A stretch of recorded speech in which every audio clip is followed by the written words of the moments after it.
ज्ञान विज्ञान अर्थ राजनीति कला संस्कृतिको सङ्गम नवज्योति एफएम 88.2 मेगाहर्जमा सुन्दै हुनुहुन्छ कार्यक्रम स्पर्श। अनि यहाँहरूको साथमा छु म सुवर्ण र यहाँहरूसम्म मेरो आवाजलाई पुर्याउन प्रविधिमा हुनुहुन्छ विकास र जगतजी। अब उपन्यास ओइली झरेछ सयपत्रीको क्रमलाई अघि बढाउन चाहन्छु।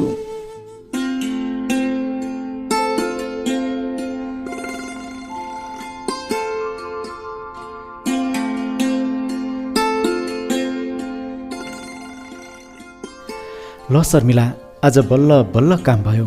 तिम्रो पासपोर्ट ल्याएको छु। पैसा निकै खर्च भयो, के गर्ने, बनाउनै पर्यो। बद्रीले शर्मिलाको पासपोर्ट देखाउँदै भन्यो।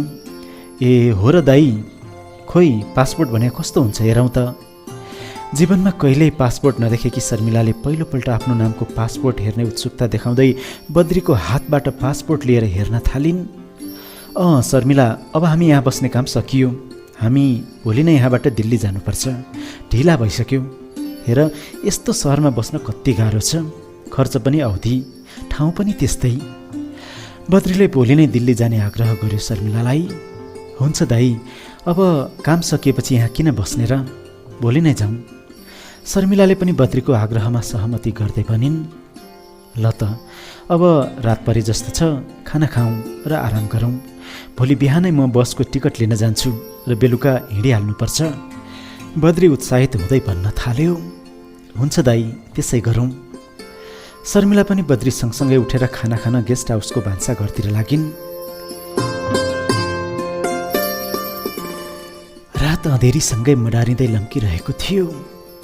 केही बेरसम्मको कुराकानीपछि खाना खाएर शर्मिला र बद्री आफ्नो कोठातिर लागे।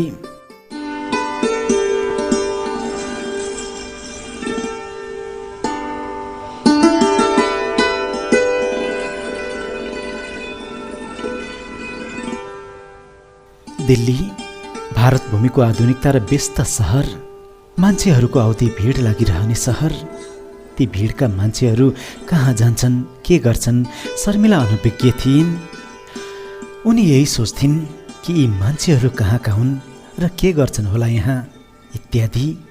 यद्यपि शर्मिला बद्रीसँग यही सहरमा आएर बसेको पनि 1 हप्ता बितिसकेको थियो। दिल्ली प्रवेशसँगै बद्रीले हर्केर त्यहाँका अन्य साथीहरूसँग मिलेर कुवेतमा घरेलु कामको लागि भिसा पाउन शर्मिलाको पासपोर्ट पेश गरिसकेको थियो। अनि उनीहरू शर्मिलाको भिसा पर्खाइमा थिए। गाउँघरमा सधैँ खेतीपाती घरधन्दामा व्यस्त रहने शर्मिला दिल्ली सहरमा बद्रीको साथ घुमफिरमै व्यस्त थिइन्। सुरुमा त्यो सहर अनौठो लागे तापनि केही दिनको घुमफिरपछि साधारण भइसकेको थियो शर्मिलालाई। नयाँ ठाउँ, नौला वस्तुहरू देख्न पाउँदा रमाइलो नै लागिरहेको थियो उनलाई।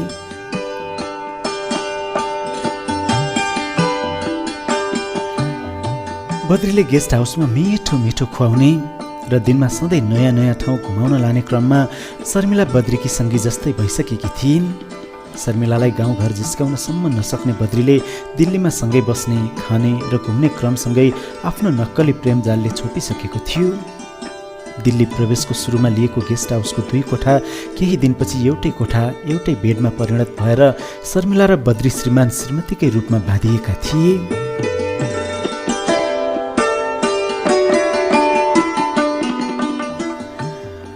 उन्नाइस वसन्त पार गरिसकेकी शर्मिला बद्रीसँग घुमफिर गर्दै उसँगको सहवासमा साँच्चै आनन्दमय दिनहरू बिताइरहेकी थिइन्।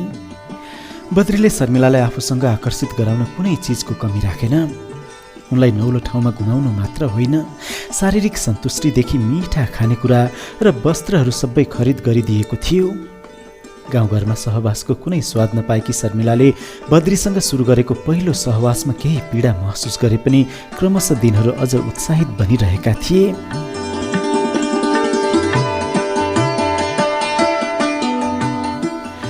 शर्मिलाले सर्वस्व सुम्पिदिएपछि छल माया गाँस्ने बद्रीको आँगनमा गुराँसै गुराँस फुलिरहेको थियो। मनले जतिखेर चाह्यो त्यही बेला ऊ शर्मिलाको बासनामा रमाइरहन्थ्यो। शर्मिलाको शरीरका केस्राहरू सुमसुम्याइरहन्थ्यो। शर्मिला बद्रीको छली माया जालमा लट्ठिरहन्थिन्।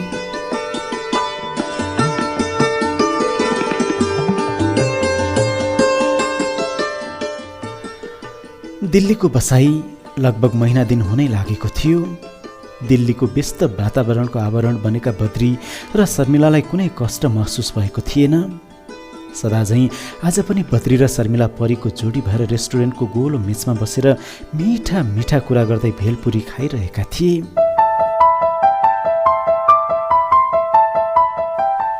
एक्कासी बद्रीको मोबाइलमा घन्टी बज्यो। हेलो हेलो, को बोल्नु भएको? बद्रीले मोबाइल रिसिभ गर्दै सोध्यो। म हर्के बोलेको, के छ तेरो हालखबर? निकै मस्ती भयो होला होइन?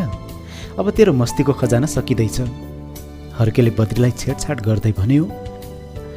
हर्के दाई, त्यस्तो के हुनु नि, हल्का फुल्का मात्रै हो। किन, के भएर त्यसो भन्नुभएको? नतर्साउने यार, सिधै भने भइहाल्यो नि। बद्रीले नम्र हुँदै वास्तविकता भन्न अनुरोध गर्यो। अब के भनौँ र, त्यही त हो नि, शर्मिलाको भिसा आइपुग्यो। चाँडै टिकट मिलाउँछु। छुट्न सकिन्छ कि सकिँदैन? फेरि हर्केले छेड हान्यो।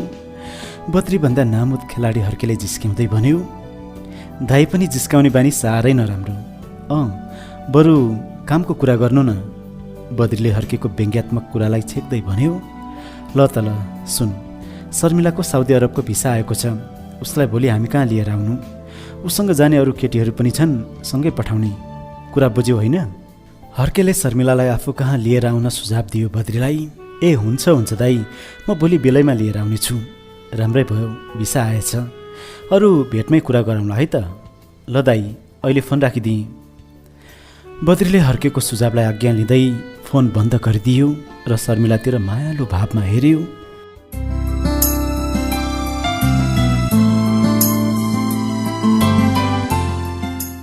शर्मिला, दिन पनि कति निष्ठुरी भएछन्। हेर न, हाम्रो यति मिठो मिलन भइरहँदा तिम्रो भिसा फ्याट्ट आएछ। अब तिमी छिट्टै जानुपर्ने रे। बद्रीले छली मायाको बनावटी मायालु भाव पोख्यो। ला हो र दाई, म त जान्न है विदेश सिदेश। अब तपाईँसँगै बस्ने, तपाईँसँग छुट्न सक्दिनँ म त। शर्मिलाले भावपूर्ण भावना पोखिन्। शर्मिला, हो त नि, मलाई पनि कस्तो कस्तो आभास भइरहेछ। मुटु पनि ढुकढुकाउन थाल्यो। अब तिमीलाई कसरी पठाउने होला? हाम्रो त ख्याल ख्यालमै गहिरो माया बसेछ। तर खै के गरौँ, के भनौँ? बद्रीले शर्मिलाको साँचो प्रेमलाई लत्याउँदै बहानापूर्वक शर्मिलाको सुनकेसरी केस सुमसुम्याएर भन्यो। नाइ दाई, म त तपाईँसँगै बस्छु है। मलाई केही नभन्नुहोला, तपाईँ बिना म अब बाँच्न सक्दिनँ। बद्रीको झुटो प्रेमलाई चिन्न नसकेकी शर्मिला फेरि भावनामा बहकिन थालिन्। शर्मिला, अब हामी यहाँबाट जाउँ, गेस्ट हाउसमै गएर बसौँ अनि सल्लाह गरौँला, हुन्न र? शर्मिलालाई कसरी आफ्नो छली मायाबाट छुटाउने सोचमग्न बद्रीले बिचैमा शर्मिलाको कुरा काट्दै भन्यो। बद्री उठेर काउन्टरमा गई रेस्टुरेन्टको बिल तिरेर शर्मिलाको साथमा निस्कियो। बद्रीको मनभरि छटपटी सलबलाइरहेको थियो। शर्मिलालाई कसरी छुटाएर साउदी अरब पठाउने सोच र चिन्तासँगै केही बेरसम्म रिक्साको रफ्तारपछि विभिन्न बहानाहरू रच्दै बद्री शर्मिलालाई लिएर गेस्ट हाउसमा आइपुग्यो। जसरी पनि शर्मिलालाई आफ्नो प्रेम जालबाट छुटाएर साउदी अरब पठाउनु छ उसले।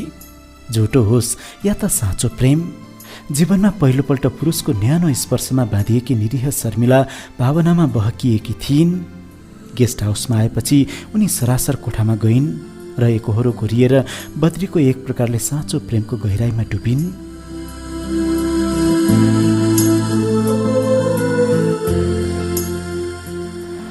बद्री केही बेरपछि कोठामा आएर शर्मिलाको छेउमा बस्यो। शर्मिला बद्रीसँगको अगाध प्रेममा लत्रिएर कसरी बद्रीसँग छुट्न सक्छु? अब बद्री नै मेरो सम्पूर्ण हो। म सधैँ उसैको साथमा दुःख गर्छु, रमाउँछु। यस्तै मनगढन्ते सोचमा सुक्क सुक्क रुँदै खाटमा घोप्टिएर रोइरहेकी थिइन्। शर्मिला, यसरी रोएर काम व्यवहार कहाँ बन्छ त? तिमी घरदेखि विदेश जागिर खान भनेर हिँडेकी हौ। तिमीले जसरी पनि जागिर खान जानुपर्छ।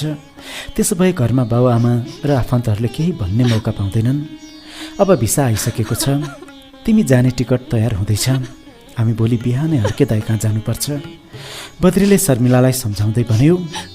मलाई पठाउने भए किन मलाई माया दिनुभयो त बद्री दाइ? मलाई त तपाईँको औधी माया लागेको छ। यस्तो लाग्छ जस्तै दुःखमा पनि तपाईँकै साथ रहूँ। म त तपाईँलाई छोडेर जान सक्दिनँ होला। शर्मिलाले भक्कानो छोड्दै भनिन्। होइन शर्मिला, तिमी सधैँको लागि जाने कहाँ हो र? 2 वर्षपछि फर्किएर आइहाल्छौ नि। 2 वर्ष बित्न कति पनि लाग्दैन, अनि त हामी भेट भइहाल्छौँ। बद्रीले शर्मिलाको फन्दाबाट उम्कन अझै आशा देखाउँदै भन्यो, दाई, तपाईँलाई त मेरो माया नै नभए जस्तो गरी भन्नुहुन्छ। भन्नुहोस् त, हामी यति नजिक भएर एउटै ओछ्यानमा सुतिसकेपछि कसरी छुट्ने? यदि हामी छुट्नु थियो भने तपाईँले किन मलाई यति थोरै समयमा धेरै माया दिनुभयो? बद्रीको कपटी मायाजालसँग अनभिज्ञ रहेकी शर्मिलाले साँच्चै हृदय विदारक भई आफ्नो साँचो मायाको भाव पोखिन्। शर्मिला, जति तिमीले मलाई माया गरेकी छेउ, मलाई लाग्छ त्योभन्दा कुनै कमी मैले गरेको छैन। तिमी मेरो धड्कनमा बसिसकेकी छेउ। तिमीबाट म टाढा रहन चाहन्न, तर अहिलेको अवस्था भिन्न छ। तिमीलाई जागिरमा पठाउन हामीले धेरै खर्च र कसरत गरिसकेका छौँ। तिम्रो भिसा पनि आइसकेको छ। तिमी गएनौ भने हामीलाई अप्ठ्यारो पर्छ नि। बद्रीले शर्मिलालाई जसरी पनि पठाउनु छ र हरेक तरहले सम्झाइरहेको छ। तपाईँ त साँच्चै निष्ठुरी हुनुहुँदो रहेछ दाई। लाग्छ तपाईँलाई त मेरो माया छैन। मैले सबै कुरामा साथ दिएँ तपाईँलाई। मेरो कुमारित्व पनि सुम्पिएँ। म कसरी एक्लै जानेर बस्ने? शर्मिला अक्मकाउँदै बोलिन् र कारुणिक स्वरमा रुन थालिन्। शर्मिला, तिमी जहाँ भए पनि मसँगै हुनेछौ। मेरो माया हरपल तिम्रै साथमा रहनेछ। म तिमीलाई पर्खिएर बस्नेछु। तिमी 2 वर्षपछि काम गरेर फर्कनु, त्यसपछि हामी सँगै बस्नेछौँ। तिमी जानै पर्छ यसपालि शर्मिला, यसैमा हाम्रो भलाइ हुन्छ। बद्रीले शर्मिलालाई जानै पर्ने विषयमा जोड दियो। ठिक छ, जानै पर्छ भने म जान्छु, तर तपाईँले बाचा गर्नुपर्छ। मेरो पर्खाइमा बस्नुपर्छ है त बद्री दाई। शर्मिलाले आफ्नो टाउको बद्रीको कुममा राख्दै मायालु स्वभावमा भनिन्, शर्मिला, म तिमीलाई नै आफ्नो बनाउने छु मेरो जीवनमा। म पर्खी बस्नेछु, तिमी ढुक्क हुनु। बद्रीले शर्मिलालाई अँगालोमा कस्दै भन्यो।